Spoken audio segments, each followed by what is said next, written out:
Gandia.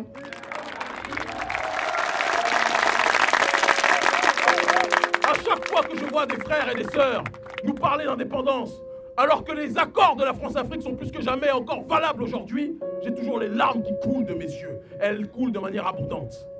Notre pays, le Bénin, n'est pas indépendant. Et si ce pays n'est pas indépendant, c'est parce que, comme on le dit, comme le disait Frantz Fanon, chaque génération a dans une relative opacité le choix entre trahir ou accomplir sa mission. Et si nous sommes en ce 21e siècle encore noyés dans les chaînes du néocolonialisme, c'est que bon nombre de générations avaient le choix de prendre leur destinée en main pour que notre pays, pour que nos pays aillent dans les voies de l'indépendance, mais nous n'avons pas saisi notre destin. Il faut que nous soyons capables de dire les choses telles qu'elles sont. Le problème est que la politique aujourd'hui au 21e siècle en Afrique est devenue, et il faut qu'on ait le courage de le dire, un business pour que les gens puissent se servir de cela comme ascenseur social pour devenir des riches hommes d'affaires. On vous parle de parti libéral, on vous parle de parti socialiste. La plupart des gens qui inventent ces concepts politiques ne savent même pas les idéologies, ne connaissent même pas les idéologies dont ils se revendiquent. On a quitté la France dite coloniale en surface, mais on a repris tout son logiciel idéologique, intellectuel, pour faire notre vie politique en tant que telle. Est-ce vrai ou est-ce faux ce que je dis? Mais cette façon de faire de la politique est complètement éloignée de nos réalités.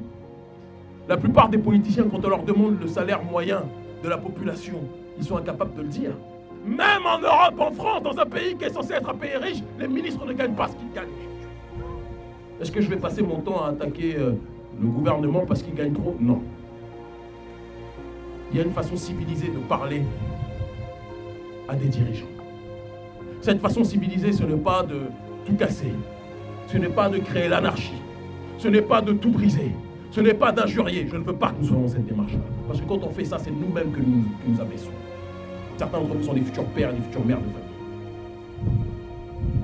Mais ce qui va embarrasser les gens, ce qui va embarrasser les puissants, c'est si chacun d'entre nous ici présents décide d'agir politiquement sur le terrain de la société civile, en répertoriant toutes les actions que les autorités ne font pas, et en faisant ce travail-là à leur place. Le Bénin n'est pas un pays pauvre. Le Bénin est l'un des pays les plus riches potentiellement, mais l'un des pays où l'oligarchie ou l'élite a décidé de réunir toutes les richesses et de ne pas les partager. C'est ça le vrai problème, il n'y a pas d'autre problème aujourd'hui. Dire que c'est un pays pauvre, c'est donner raison à ceux qui ne vous donnent pas de bourse. Dire que c'est un pays pauvre, c'est donner raison à ceux qui ne vous donnent pas de travail.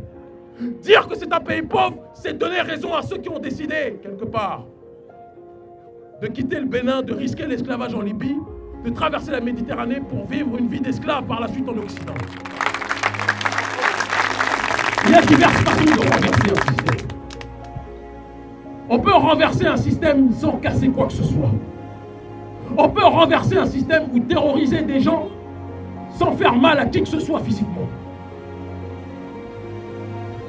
Mais quand les damnés, quand les laissés pour compte commencent à s'organiser, commencent à cibler les sphères d'influence du problème, commencent à décider de se mobiliser pacifiquement et intelligemment contre ces sphères du problème, on arrive à une situation où le pouvoir est en danger.